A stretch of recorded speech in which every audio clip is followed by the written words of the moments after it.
Hello everyone, I hope you're having a really good day. I'm having a really good day because today I got into a really good trade. So 13 hours ago I said pound Aussie and euro Aussie seemed like a good sell.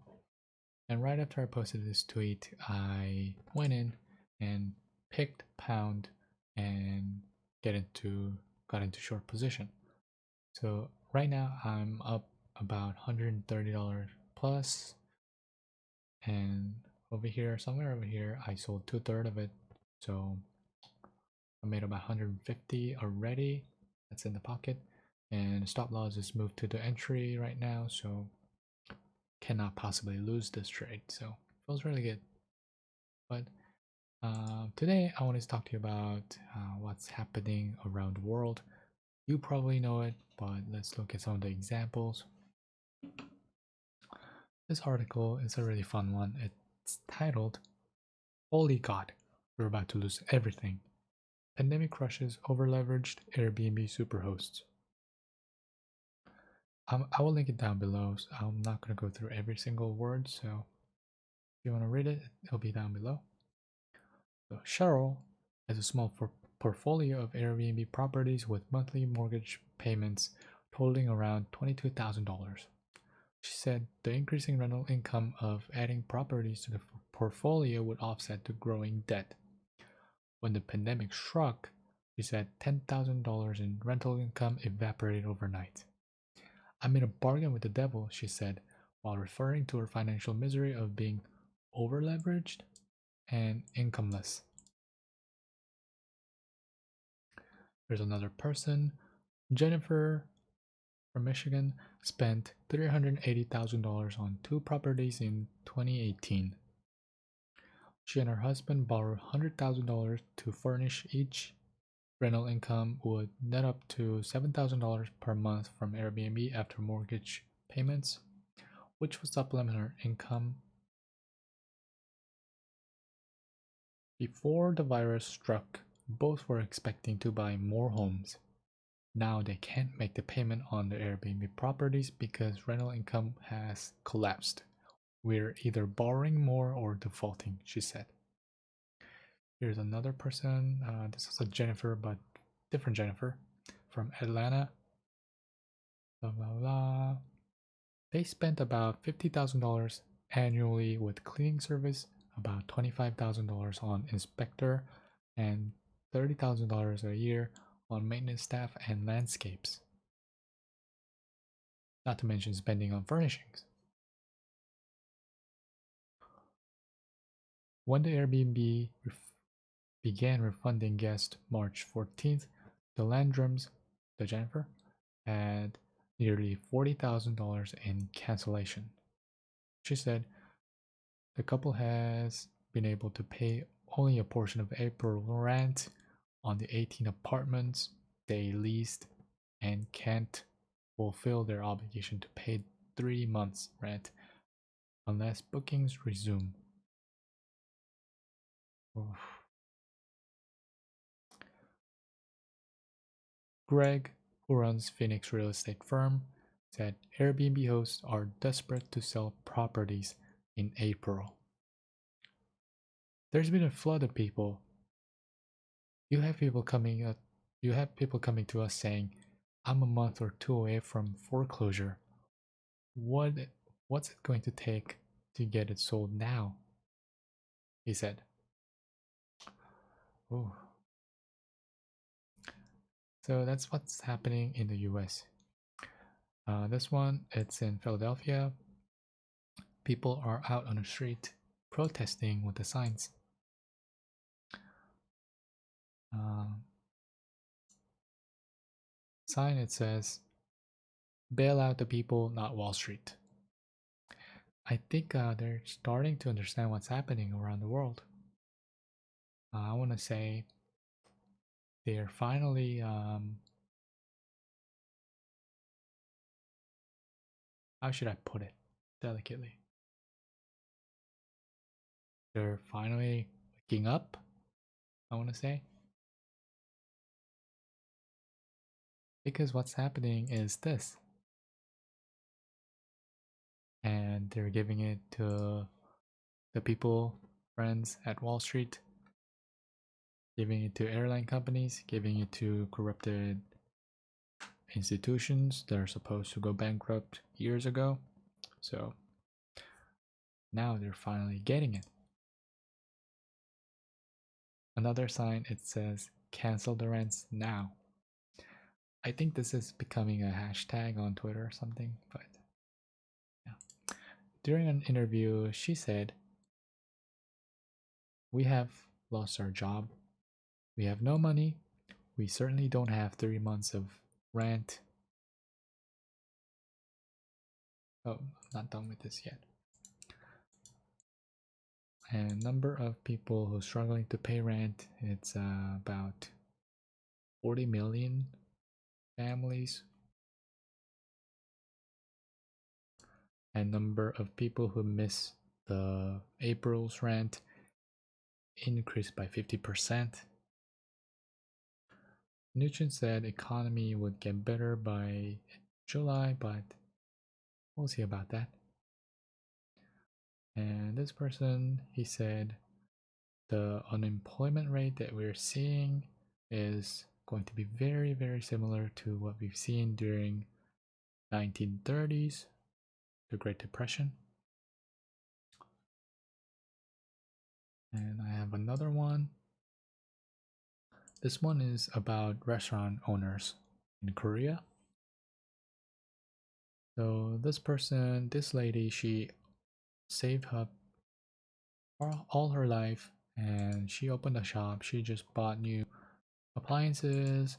She just bought this brand new fridge that is supposed to keep lots of stuff, but it's all empty because she has no customers. All of these are not being used.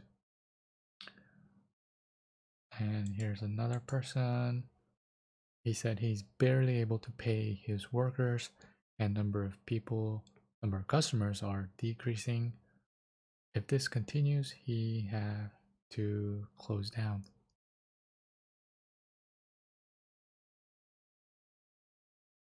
So they did a survey. 72.4% of the restaurant owners are considering closing down permanently. So yeah.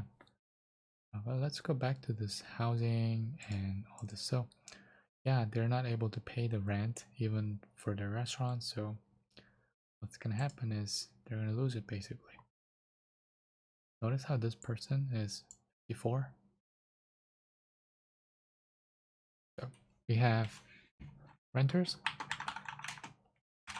was paying money to the owner of the place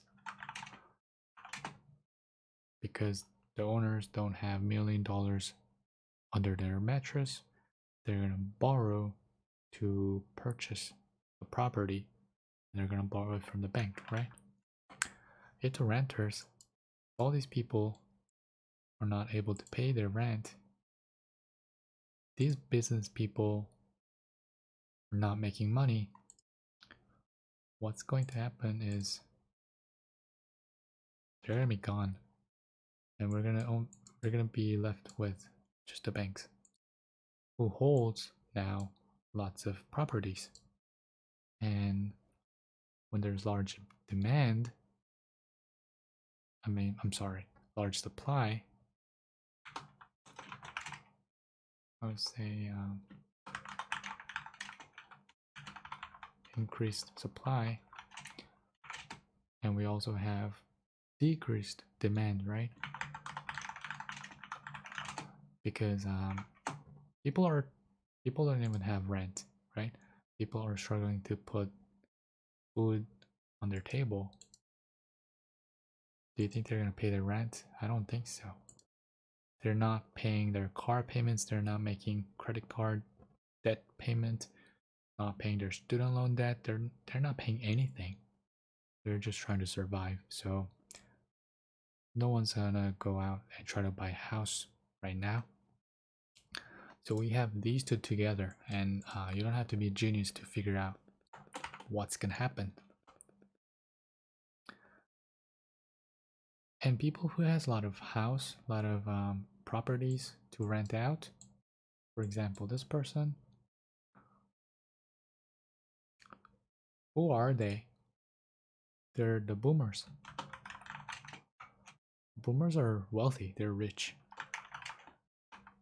If you have a landlord, they're probably in their 50s, 60s, 70s because they made lots of monies during early 2000s in 1990s and they bought properties. And now they're retiring, they're just sitting back, renting out to people. That's how they're making money. At least in Korea, that's basically everyone. So I want to talk about something else too. I mean, because if we have this, we also have millennials, right? People like you and I, who has little to no money, but they're trying to make a lot of money. And what do we have for us? That's crypto. Major South Korean bank prepares to launch crypto services as government greenlights regulation. Bank of France says Ethereum and Ripple XRP could power central bank digital currencies. Did you notice something, by the way? Um, this is number 2 coin. This is number 3 coin. Where's number 1? Right? I'm gonna make another video about that, but the point is the government and the banks, they're trying to get into this space.